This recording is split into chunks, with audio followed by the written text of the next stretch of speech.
Okay, hopefully you can hear me over the AC. We're like 108. My phone melts down in this weather. My phone won't work. Actually, the thing comes on and says, hey, shut this thing down.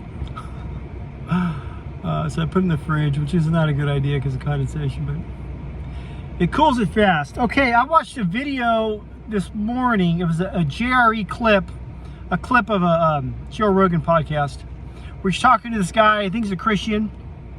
Pretty sure he's a Christian. And he goes out and he helps homeless people. Now, I did not watch the whole podcast, not really interested in that. But I picked up this clip because it says, man does something by faith, or faith is why he helps these people, something like that. And it's a great testimony as far as what this guy does with homeless people. How, you know, people make bad choices, bad things happen. It's not always their fault kind of thing, blah, blah, blah, this and that. And all that's good. I'm not criticizing the man in any way. But there are people that'll watch something like this, and I think Rogan kind of romanticizes it. But that's all good. That's all fine. People will be compelled, some people would be compelled to want to do something like this, help the homeless. And I'll give you some advice.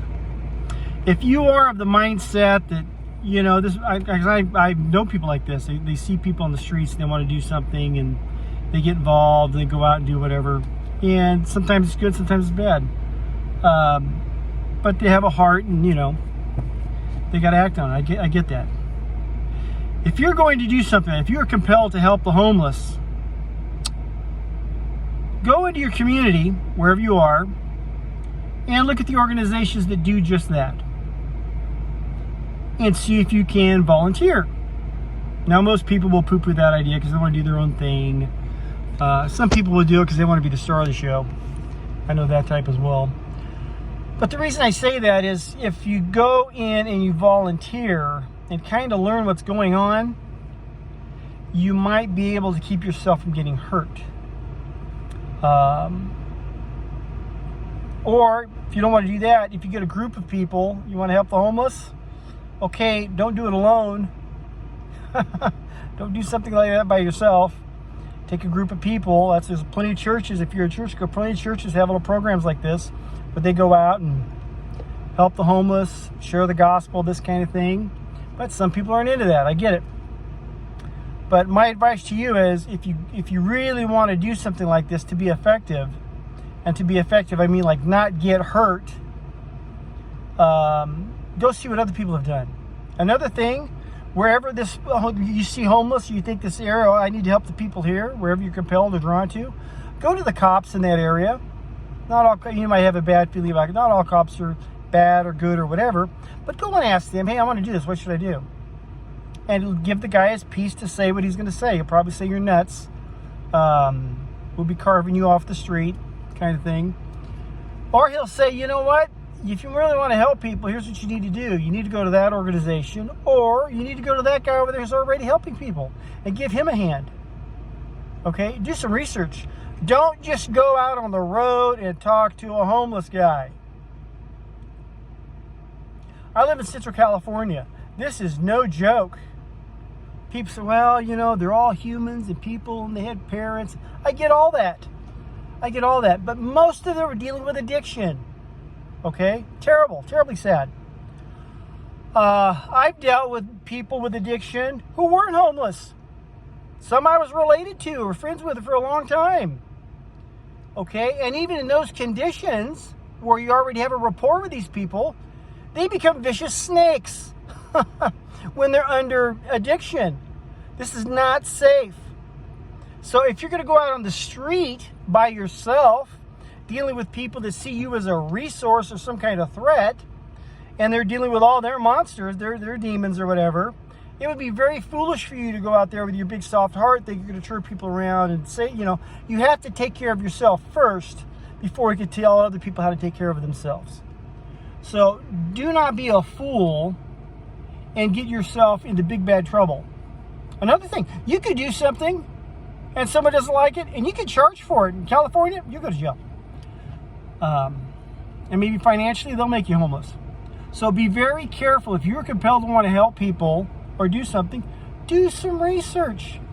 Don't go out as a lone crusader and I'm going to turn this thing around. I do blah, blah, blah. Because most people, I mean, if people that are really hardcore like that, they got their own thing they're dealing with. And you really should be putting yourself on some homeless dude. But, you know, if you're legit and you want to do something like that, go to a local organization, whether it's a rescue mission, a church group, or just a civic group that wants that they're activists, and do this kind of thing. You know, if you're a bleeding heart type, I just don't know how else to explain it. Oh, you guys all blame the homeless for this, that, and the other thing. It's not that we blame the homeless, because I'm one of those people. We have to deal with them all the time, and they do stupid things. I didn't do anything to these people, and why are they attacking my stuff? Why are they doing me this way? So we get a resentment going. I see that. But if you're going to go out there with your big heart and help these people, use your brain first. Unless your heart comes in second place right there. But use your head. Go, like I said, find an organization. Go to a cop. Man, you go to a cop, you learn all kinds of stuff. Because the cop might tell you that, yeah, there's a lot of homeless people here, and they're under the control of those two guys in that car over there. And you start messing with it, those guys that give them all their stuff, they're taking you out. Okay, it's all kinds of fun. Here's another thing. I don't know if I'm in California. One of the biggest industries we have here is homelessness. Okay, you may not know who you're messing with, so I'd be very careful.